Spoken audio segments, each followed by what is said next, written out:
Good morning all of you. आज हम हमारा जो टॉपिक चल रहा था वो चल रहा था प्लांट हार्मोन्स या पादप हार्मोन्स। पादप हार्मोन्स की हमने कल स्टडी करी थी कि पादप हार्मोन्स क्या होते हैं और कौन कौन से होते हैं। आज हम एक एक हार्मोन्स की डिटेल स्टडी करेंगे। तो शुरू करते हैं आज का टॉपिक जो है हमारा पादप हार्मोन्स। पादप हार्मोन्स की बात करें तो पादप हार्मोन्स को अन्य कई नामों से जाना जाता है, जिसमें से पहले आता है पादप हार्मोन्स। इसके अलावा इसको पादप वृद्धि तत्व भी कहा जाता है, जिसको हम लिखते हैं पादप वृद्धि तत्व। इसके अलावा इसका एक और नाम है जिसका नाम है पादप वृद्धि नियामक। पादप वृद्धि नियामक, या जिसे हम क्या कहते हैं, प्लांट ग्रोथ रेगुलेटर, पीजीआर। इसके अलावा इसका जो एक और फेमस नाम है, ये तो है ही, पीजीआर के नाम से भी कई बार क्वेश्चन आता है, पादप हार्मोन के नाम से तो आता ही है। इसके अलावा जो इसका फेमस नाम है वो है phyto hormones. Phyto hormones, phyto hormone. तो इसमें प्लांट हार्मोन्स के अन्य कई नामों से भी क्वेश्चन आते हैं, इसलिए मैं इसके अलग अलग नाम बता देंगे। पादप हार्मोन्स को पादप वृद्धि तत्व भी कहा जाता है, पादप वृद्धि नियामक भी कहा जाता है, plant growth regulator PGR short form में कई बार आ जाता है, और फाइटो हार्मोन्स। इन 3-4 नाम से जो इसमें क्वेश्चन आते हैं। तो ये तो बात होगी आपकी प्लांट हार्मोन्स की। प्लांट हार्मोन्स की बात करें तो ये क्या है, इसके बारे में मैंने कल बता दिया था, थोड़ा सा और रिवाइज समझ लो। ये क्या है, एक प्रकार के क्या है, केमिकल कंपाउंड है। एक प्रकार के क्या है, केमिकल कंपाउंड है। इसकी खोज की बात करें कि प्लांट हार्मोन्स की खोज सबसे पहले किसने की थी। अगर हम इसकी खोज की बात करें तो इसकी खोज मतलब कोई ऐसा सोचा समझा नहीं थे कि हमने प्लांट में हार्मोन्स की खोज करनी। इसकी जो खोज होती है वो कैसे हुई थी, संयोग से बस हो गई थी। कुछ और स्टडी चल रही थी और उसमें क्या होती, प्लांट हार्मोन्स की डिस्कवरी हो गई थी। तो इसकी जो सबसे पहले खोज की थी प्लांट हार्मोन्स की, वो की थी चार्ल्स डार्विन ने। डार्विन एंड उसके पुत्र चार्ल्स डार्विन और उसके पुत्र फ्रांसिस डार्विन ने की थी। फ्रांसिस डार्विन ने की थी। अगर हम प्लांट हार्मोन्स की खोज की बात करते हैं तो किसने की थी, चार्ल्स डार्विन ने की थी, और उसके पुत्र जो है वो है फ्रांसिस डार्विन ने की थी। इसके बाद बात करें कि इसकी खोज किसमें हुई थी, तो इसकी जो खोज की गई थी वो किसमें की थी, किनारी घास के प्रांकुर चौर में की गई थी। किसमें की गई थी, किनारी घास के प्रांकुर चोल में। तो ये बात होगी हार्मोन्स, प्लांट हार्मोन्स की बात कि प्लांट हार्मोन्स की खोज किसने की थी, चार्ल्स डार्विन और उसके पुत्र फ्रांसिस डार्विन ने की थी। और किनारे कहाँ की थी, किनारे घास के प्रांकुर चोर में हुई थी। तो ये तो बात होगी आपके प्लांट हार्मोन्स की।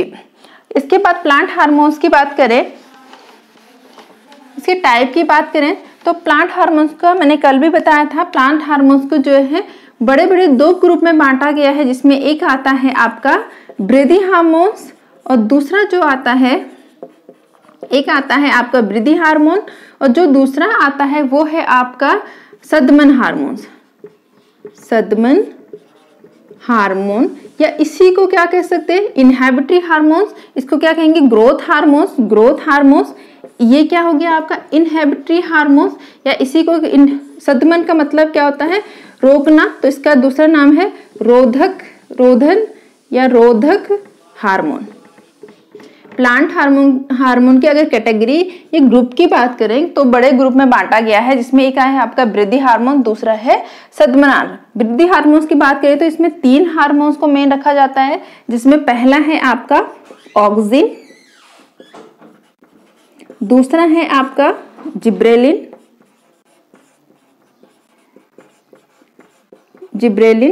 तीसरा है आपका साइटोकाइनिन।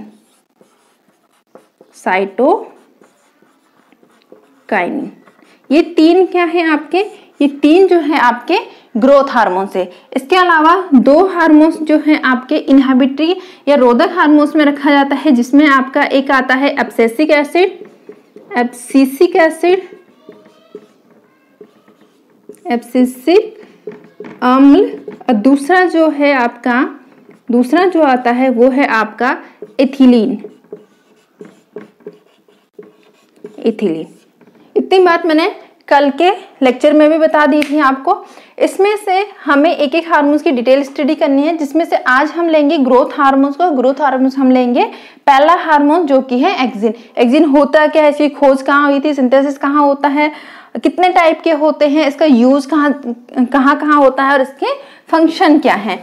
आज का अपना मेन टॉपिक लेते हैं जो है हमारा ऑक्सिन। ऑक्सिन की बात करें तो पहले ये किस प्रकार का हार्मोन है, ग्रोथ हार्मोन है। इसके अगर हम खोज की बात करें कि ऑक्सिन की खोज किसने की थी, तो इसकी जो खोज की थी वो की थी F.W. वेंट ने। F.W. वेंट ने। ऑक्सिन जो हार्मोन्स है उसकी जो खोज की थी वो की थी किसने, F.W. वेंट ने। ऑक्सिन हार्मोन से पहले एक स्टडी हुई थी जो आपके की थी बायस एंड जेन्स ने की थी। जेन्स ने की थी। वो स्टडी ये थी कि उन्होंने देखा था, उन्होंने किनारी ग्रास पे किया था, उन्होंने देखा था उसका जो प्रांकुर चोल है, माना किनारी ग्रास का क्या लिया उन्होंने, प्रांकुर चोल लिया। और इस प्रांकुर चोल पे जब उन्होंने क्या किया, एक साइड से सनलाइट, माना इस साइड से क्या दी उन्होंने, सनलाइट दी। केवल एक साइड से जब सनलाइट आ रही थी तो उन्होंने देखा कि कुछ टाइम बाद जो प्रांकुर चोल है वो क्या है, एक साइड को तुम्हारा क्या है, मुड़ गया है। किस साइड, जिस साइड से क्या हो रही थी, प्रकाश की किरणें पड़ रही थी, सनलाइट पड़ रही थी, उस साइड से क्या हो गई थी, वो प्रांकुर चोल उस सनलाइट की तरफ क्या हो गया था, मुड़ गया था। तो उन्होंने देखा, उन्होंने ये जानने की कोशिश की कि ऐसा क्यों हुआ है, कि जो प्रांकुर चोल है उस साइड से क्यों झुक गया है, जिस साइड से क्या होती है, सनलाइट आ रही थी। जब इस पे स्टडी हुई तो उन्होंने देखा जो सनलाइट के अपोजिट साइड है, जो ये वाली साइड है, जो सनलाइट के अपोजिट जो क्या है, डार्क साइड है सनलाइट की, या जो उसका अंधकार वाला हिस्सा है, उस हिस्से में उन्होंने देखा कि इसमें एक कंपाउंड पाया जा रहा है, एक कंपाउंड पाया जा रहा है, और जिसकी जो मात्रा है वो क्या है, उसके सनलाइट वाले पार्ट से ज्यादा है।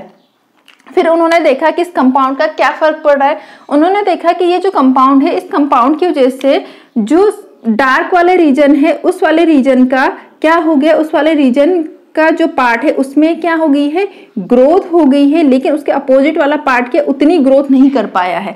जब वो उतनी ग्रोथ नहीं कर पाया है तो उसको क्या हो गया, उसके अपोजिट डायरेक्शन, उसको इस वाली डायरेक्शन से क्या नहीं मिल पा रहा, सपोर्ट नहीं मिल पाया, और उसको सपोर्ट ना मिल पाने के कारण वो क्या है, उस साइड को झुक गया है, जिसके कारण हमें क्या होता है, जो प्लांट है वो हमें क्या होता है, सनलाइट की जो प्रांकुर चोर था वो हमें सनलाइट की तरफ झुका हुआ दिख रहा था। तो इसकी जो स्टडी करी थी वो किसने की थी बॉयस एंड जेन्स ने की थी। लेकिन उस समय उन्होंने सिर्फ इसे बोला था कि कोई क्या है, हार्मोन है, या कोई क्या है, केमिकल कंपाउंड है। उन्होंने इस केमिकल कंपाउंड का उस टाइम पे नाम नहीं आया था। बाद में फिर एक साइंटिस्ट आते हैं, वुंट आते हैं, F.W. वुंट आते हैं। उन्होंने फिर क्या होता है, इस बेस पे वो एक हार्मोन्स की खोज करते हैं, वो जिसका नाम देते हैं ऑक्सिन हार्मोन्स। तो अब बात करते हैं अपना मेन हार्मोन्स की, ऑक्सिन हार्मोन्स। ऑक्सिन हार्मोन्स की खोज की बात करें तो किसने की थी, W.H. वुंट ने की थी। और इसके अलावा उन्होंने देखा कि ये ऑक्सिन है क्या, उन्होंने देखा ये एंडोल जो कंपाउंड है उनका क्या है, डेरिवेटिव है, एंडोल सम्मिश्रण, एंडोल सम्मिश्रण, या इससे कह लो एंडोल कंपाउंड के ये क्या था, डेरिवेटिव थे, या उनके क्या थे, ये व्युत्पन्न थे। तो ये क्वेश्चन कई बार पूछता है कि ऑक्जेलिक एसिड किस प्रकार के कंपाउंड है, तो ये क्या है, एंडोल कंपाउंड के डेरिवेटिव है। दूसरे इसकी खोज किसने की, W.H. वुंट ने की थी। ऑक्सिन की बात करें तो ऑक्सिन को सबसे पहले जो है, सर्वप्रथम जो है वो क्या है, मानव मूत्र से इसे क्या किया गया था, अलग किया गया। सर्वप्रथम क्या किया गया था, मानव मूत्र से इसे निकाला गया। लेकिन मानव शरीर में या मानव मूत्र में इसका एग्जैक्ट वर्क क्या है, ये वहां क्यों पाया जाता है, या ये क्या फंक्शन कर रहा है, इसके बारे में अभी भी कोई डिटेल स्टडी नहीं पता है या कोई क्या है पक्के से कोई सबूत नहीं है कि इसका वर्क क्या है। बस इतना पता चला है कि जो ये ऑक्सिन है ये जो प्लेग्रा के पेशेंट है, जो प्लेग्रा रोग के मरीज हैं, उनके जो मूत्र है उसमें इनकी मात्रा क्या पाई गई है, ज्यादा पाई गई है। तो ये जो है प्लेग्रा रोगी में इसकी जो मात्रा थी वो क्या पाई गई थी, ज्यादा पाई गई थी बाकी नॉर्मल ह्यूमन बींग से। तो ये बात हो कि ऑक्सिन सबसे पहले जो अलग किया गया था वो मानव मूत्र से किया गया था। इसके बाद बात करें तो ऑक्सिन का संश्लेषण की बात करें कि ऑक्सिन का संश्लेषण कहाँ होता है, संश्लेषण यानी बनता कहाँ है, सिंथेसाइज कहाँ होते हैं। तो इसके संश्लेषण की बात करें तो ये प्लांट के ये तना हो या जड़ हो, तने या जड़ के क्या करते हैं, अग्र भाग में संश्लेषित होते हैं। तने एवं जड़ के क्या होते हैं, अग्र भाग में बनते हैं या एपिकल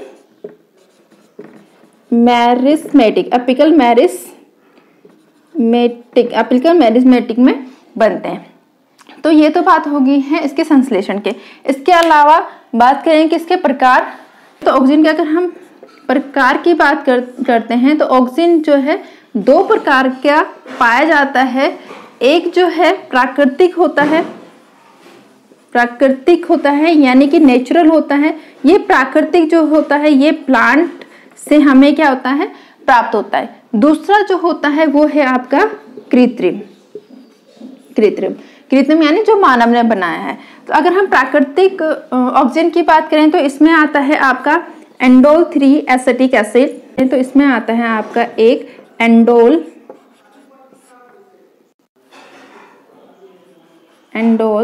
3 एसिटिक एसिड, एसिटिक अम्ल, एंडोल एसिटिक एसिड।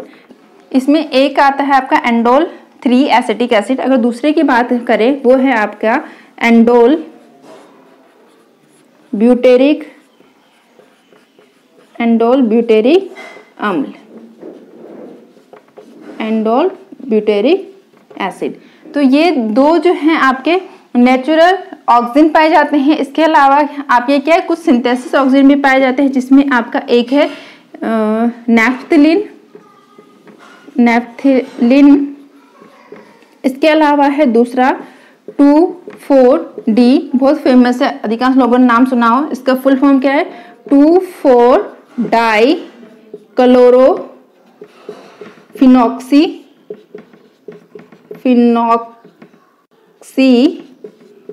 Acetic acid.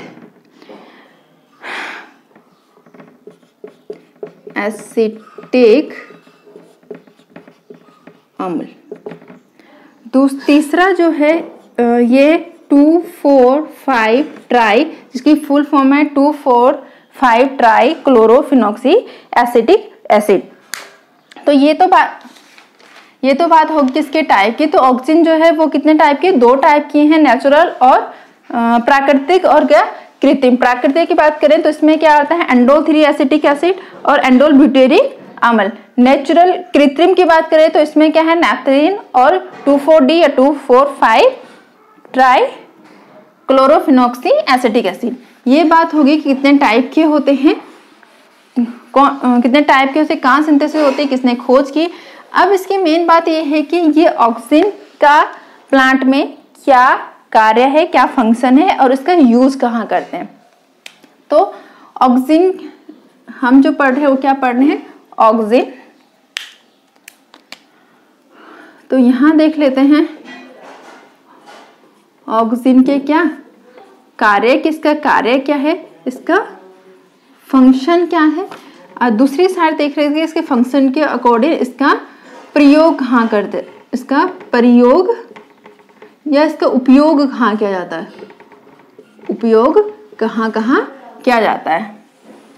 तो एंडोल एसिटिक एसिड की बात, ऑक्सीजन की बात करें तो ऑक्सीजन का जो पहला कार्य है वो है, ऑक्सीजन का जो काम है वो क्या है, प्लांट में वृद्धि करना। और प्लांट में वृद्धि करने के लिए क्या होनी चाहिए, सेल्स के नंबर बढ़ने चाहिए। सेल्स के नंबर तब बढ़ेंगे जब सेल में क्या होगा, डिवीजन करेगा। तो इसका पहले काम ही ये है कि ये क्या करता है, कोशिका विभाजन में सहायता करता है। मेन कोशिका विभाजन नहीं करता है, केवल उसमें हेल्प करता है। मेन कोशिका विभाजन करने का जो काम है वो किसका है, साइटोकाइनिन का है। तो पहला ये है कि ये कोशिका विभाजन में सहायता करता है,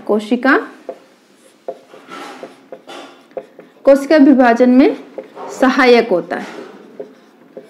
कोशिका विभाजन में कि एक कोशिका होगी, इससे क्या होंगे 2 कोशिका, 2 से 4, 6 ऐसे कर करके हमें क्या होगा, कोशिकाओं का क्या मिल जाएगा, एक गुच्छा मिलेगा, बहुत सारी कोशिकाएं मिल जाएंगी। और इस तरह से हमें कोशिका क्लस्टर या कोशिका के गुच्छे की जरूरत किस में पड़ती है, टिश्यू कल्चर में मतलब। तो इसका जो पहला फंक्शन है वो क्या है, कोशिका विभाजन करता है। इस तरह से इस फंक्शन की वजह से हम इसे कहाँ यूज करते हैं, टिश्यू कल्चर में यूज करते हैं।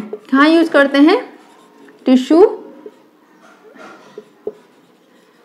कल्चर में यूज करते हैं, यानी कहाँ यूज करते हैं, उत्तक संवर्धन में,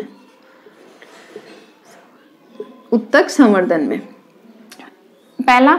दूसरा जो इसका काम है वो है ये जाइलम विभेदन को नियंत्रित करता है। दूसरा जो काम है वो है जाइलम विभेदन को नियंत्रण करना। इसके अलावा तीसरा जो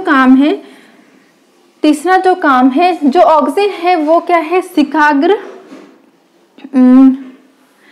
ये जो करता है शिखाग्र प्रधानता, ऑक्सीजन में जो है वो शिखाग्र प्रधानता पाई जाती है, शिखाग्र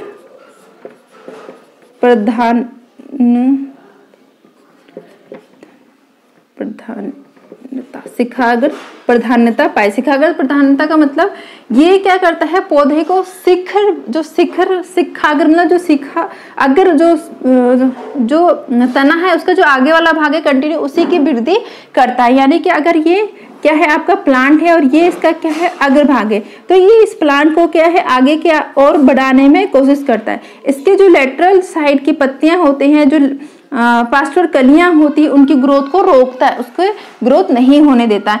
इसका मतलब ये है कि ये शिखाग्र प्रदान होने के कारण क्या हो जाता है, ये जो पार्श्व कली है उनको रोकता है। तो इसकी जो नेचर है वो कैसे, शिखाग्र प्रधानता है, यानी कि ये उसे अग्रभाग को बढ़ने देता है, जिसके कारण इसकी क्या हो जाती है, जो पार्श्व कलियां हैं उनकी पार्श्व कलियों की वृद्धि को रोकता है, पार्श्व कलियों को वृद्धि नहीं होने देता, उसे निकलना ही नहीं देता है, रोकता है। तो पहला ये काम हो गया। दूसरा, लेकिन इसी में क्या होता है, अगर उसके क्या होता है, ये शिखाग्र प्रधान जरूर है, उस कंडीशन में ये क्या करता है, पार्श्व कलियों को नहीं आने देता है।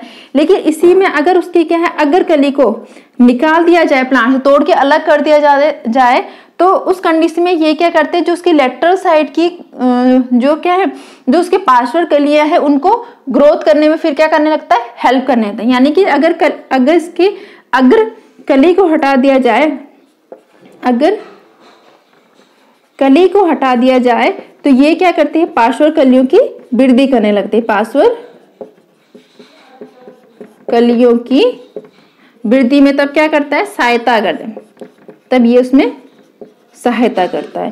तो इसकी इस नेचर के कारण कि जब इसकी अगर कली को हटा दिया जाए तो ये पार्श्व कली में क्या करने लगता है, वृद्धि करने लगता है। तो इस कली के इस नेचर के कारण इसका जो यूज है वो बागवानी और खेती में बहुत किया जाता है। तो इसका जो दूसरा यूज किया जाता है वो कहाँ किया जाता है, बागवानी एवं खेती में किया जाता है। कैसे,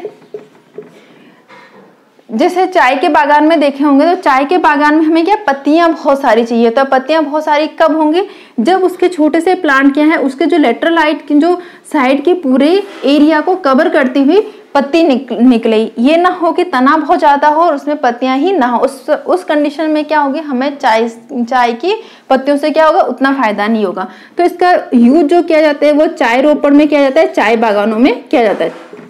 दूसरा, इसे बाड़ बनाने में यूज किया जाता है, बाड़ बनाने में।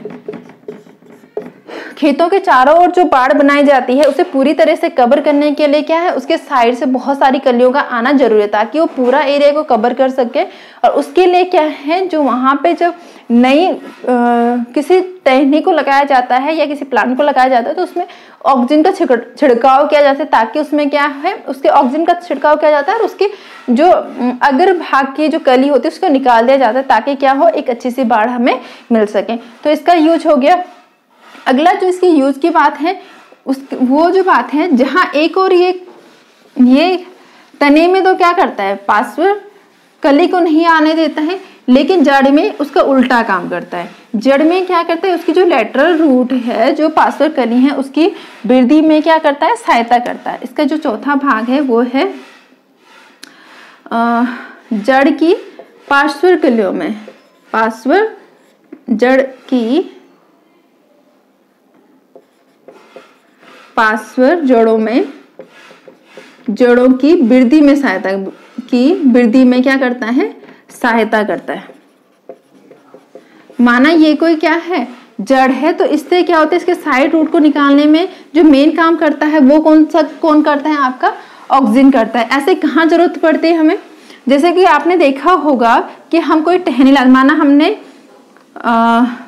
गुलाब की कोई टहनी लाए, हम गुलाब के पेड़ से हमने ये टहनी काट के हमने कहीं पे क्या है लगा दिए, तो कुछ टाइम बाद क्या हो जाता है, वहां पे क्या होती है, उस टहनी का जो जमीन के नीचे वाला भाग होता है उसमें क्या आ जाती है, रूट आ जाती है। तो ये नेचर किसमें पाए जाते हैं, ये प्लांट के ऑक्सीजन हार्मोन्स के कारण उसमें ऐसा होता है। तो प्लांट में ऑक्सीजन की जो है इस तरह के फंक्शन के कारण हम इसका यूज कहाँ करते हैं, इसका यूज हम प्लांट में करते हैं जब हम क्या करते हैं, हमें कलम से क्या करना होता है, पूरा पादप का निर्माण करना होता है, पादप का निर्माण करना होता है। जब हमें कलम से पादप का निर्माण करना होता है तो हम कलम हटा के पानी में ही रख ले या जमीन में रख ले, उसमें क्या ऑक्सीजन की मात्रा डाल देते हैं। ऑक्सीजन की मात्रा डालने से, ऑक्सीजन हार्मोन डालने से क्या होता है, जल्दी से उसमें क्या होती है, लेटरल रूट आ जाती है, या उस जो हमारी क्या थी कलम थी उसमें जल्दी से क्या आ जाती है, जड़ें आ जाती है, जिससे उसे हम एक प्लांट के रूप में नई जगह पे क्या कर सकते हैं, डेवलप कर सकते हैं। तो ये तो बात होगी ऑक्सीजन की। इसके अलावा जो इसका काम है, ये पुष्पन में भी सहायता करता है। इसके अलावा इसका जो अगला फंक्शन है, ये पौधों के पुष्पन में सहायता करता है, पुष्पन में सहायता करता है, सहायता। जैसे इसका एग्जाम्पल हो गया, जैसे किसमें, सारे फ्रूट में नहीं, कुछ फ्रूट में, जैसे कि अनानास में, अनानास में क्या होता है कि अगर अनानास के प्लांट में थोड़ी ऑक्सीजन का छिड़काव कर दिया जाता है, ऑक्सीजन हार्मोन्स का छिड़काव कर दिया जाता है, तो उसमें पुष्प जितने लगते से उससे ज्यादा मात्रा में क्या होता है, उसमें पुष्प आने की संभावना होती है, उससे ज्यादा पुष्प आते हैं। और उससे ज्यादा पुष्प आने से क्या होगी, अगर फूल ज्यादा होंगे तो क्या होगा, पैदावार ज्यादा होगी। इसलिए इसका यूज कहाँ किया जाता है, अनानास की पैदावार को बढ़ाने के लिए क्या किया जाता है, ऑक्सीजन का यूज किया जाता है, पैदावार को बढ़ाने के लिए। इसके अलावा इसका अगला जो फंक्शन है वो है, ये अनिषेक जनन को प्रेरित करता है, ये अनिषेक जनन को बढ़ाता है। क्या करता है, अनिषेक जनन को बढ़ाता है, यह अनिषेक जनन को क्या करता है, प्रेरित करता है। अनिषेक जनन मतलब, अनिषेक जनन की बात करें तो जनरली होता क्या है कि जब मेल और फीमेल गैमेट आपस में मिलते हैं तो क्या होता है, जाइगोट बनता है। क्या होता है, जाइगोट बनता है, और जाइगोट से क्या होता है, फिर एम्ब्रॉय का डेवलपमेंट, एम्ब्रॉय बनता है, उससे क्या बनता है, हमारा फल बनता है, बीज बनता है, ये सब होता है। लेकिन अनिषेक जनन का मतलब ये हो गया कि इसमें किसी भी प्रकार का क्या नहीं होता है, फर्टिलाइजेशन नहीं होता है, किसी भी प्रकार का निषेचन नहीं होता है, निषेचन नहीं होता है, यानी कि इसमें जो है मेल गेमेट की जरूरत नहीं होती। विदाउट मेल गेमेट के ही क्या होता है, जो फीमेल गेमेट होता है वो एम्ब्रॉय या भ्रूण को बनाने में सक्षम होता है, भ्रूण बनाता है, जिससे क्या होता है, पूरा एक फल विकसित हो जाता है। तो इस तरह की अनिषेक जनन को प्रेरित करने के लिए किसका यूज किया जाता है, या ऑक्सीजन की जो एक फंक्शन है वो क्या है, वो अनिषेक जनन को प्रेरित करता है। इस तरह का जो इसका फंक्शन देखा गया है वो देखा गया है टमाटर में। उदाहरण के लिए टमाटर में अनिषेक जनन से जो फल पैदा होते हैं उनमें अधिकांश में क्या नहीं होता है, उसमें अधिकांश में बीज नहीं पाए जाते हैं। तो इसके इस नेचर को देख के इसका यूज जो है बीज रहित फलों को उत्पन्न करने के लिए किया जाता है। बहुत सारे फलों में क्या हो रहा है, एक्सपेरिमेंट किया जा रहा है कि उनको क्या है ज़्यादा से ज़्यादा सीडलेस बनाया जा सके, और उसके लिए जो एक्सपेरिमेंट यूज किया जाता है वो ऑक्सीजन को यूज में लाया जा रहा है। उसकी जो फंक्शन मिला था वो टमाटर में बहुत ज़्यादा मिला है। उसी के बेस में जो अदर्स फ्रूट है उनको सीडलेस बनाने के लिए ये एक्सपेरिमेंट चल रहे हैं। उसके अलावा इसका एक और फंक्शन है जो है खरपतवारों को नष्ट करना या शाकनाशी। इसे शाकनाशी के रूप में यूज किया जाता है। जैसे मैंने एक एग्जाम्पल में बनाया था, सिंथेसिस क्या हमारा ऑक्सीजन है, जैसे कि क्या है 2,4-डाइक्लोरोफेनॉक्सी एसिटिक एसिड। इसका यूज कहाँ किया जाता है, जो खरपतवार होते हैं उनको नष्ट करने के लिए। तो बात यह है जहाँ पे जैसे कि अगर कहीं प्लांट है वहाँ पे खरपतवार, अगर कोई लैंड है वहाँ पे कोई खरपतवार उगा हुआ है, अगर वहाँ पे ऑक्सीजन यानी 2,4-D जो ऑक्सीजन है उसका छिड़काव किया जाता है तो उसमें क्या हो जाता है, वहाँ का सारा एरिया, सारे खरपतवार क्या होते हैं, सूख के नष्ट हो जाते हैं। इसका यूज किसान बहुत ज़्यादा करते हैं, अधिकांश लोगों ने सुना भी होगा। इसके अलावा बात ये है कि ऐसा क्या है कि सिर्फ ये शाकनाशी या खरपतवार को ही नष्ट करते हैं, उसके बीच में जो क्या है हमारे फल के पौधे हैं या जो हमारे क्या हैं खेतों में अनाज के पौधे हैं वो नष्ट क्यों नहीं होते हैं। तो इसका जो कारण है वो ये है कि जो ये 2,4-D है ये केवल द्विबीजपत्री पर ही काम कर द्विबीजपत्री पे ही काम करते हैं। तो जो द्विबीजपत्री प्लांट हो गए उनको ही क्या होंगे ये जो 2,4-D है वो नष्ट करता है। तो जहाँ पे हमें एक बीजपत्री हमारी क्या होती है, एक बीजपत्री पे ये काम नहीं करता है, तो जहाँ पे हमारी एक बीजपत्री फसल होती है और उनके बीच में जो खरपतवार को नष्ट करना होता है तब हम क्या करते हैं 2,4-D का छिड़काव वहाँ पे करते हैं। तो इसका इस नेचर के कारण इसका यूज जो है हम वो खेती में लाते हैं अनाजों के साथ। दूसरा लोन तैयार करने में, लोन बनाने में या मेकिंग में इसका बहुत यूज करते हैं। जब बहुत ज़्यादा खरपतवार उग जाती है किसी लोन में तो वहाँ पे छिड़काव करके वो नष्ट हो जाती है और फिर उसको लोन को क्या कर लेते हैं, साफ कर लेते हैं। तो ये था आज का ऑक्सीजन, ये थी ऑक्सीजन की बात। तो ये ऑक्सीजन की डिटेल स्टडी होगी कि ऑक्सीजन का फंक्शन क्या है, यूज कहाँ है, कितने टाइप का होता है ना, किसने खोज की थी। तो इसके अलावा जो नेक्स्ट लेक्चर होगा वो होगा जिब्रेलिन के ऊपर। इस तरह से जो हार्मोन्स है उसमें टोटल 5 लेक्चर आएंगे और सब में एक एक हार्मोन्स को डिटेल से बताया जाएगा।